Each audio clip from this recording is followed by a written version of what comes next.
Dear sisters and brothers, just like Peter's nets were empty before meeting the Lord, so also there are times in our lives when we feel our nets are empty, so to say.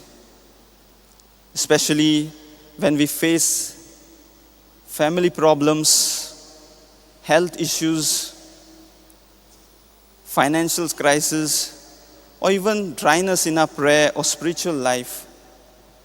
We try hard, we put in our efforts, but sometimes it feels like nothing is working.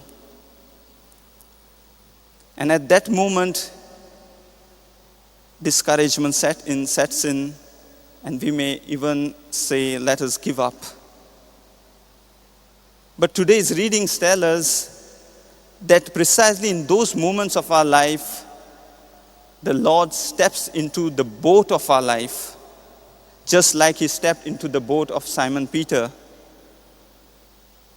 He invites us to trust him back, to try again, even if in spite of the failures, and to trust him this time, placing him at the very center of our lives.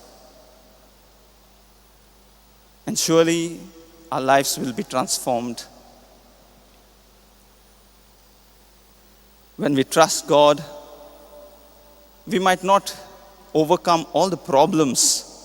The problems won't disappear, but surely you will not be alone. God will be with you, present in the boat of your life.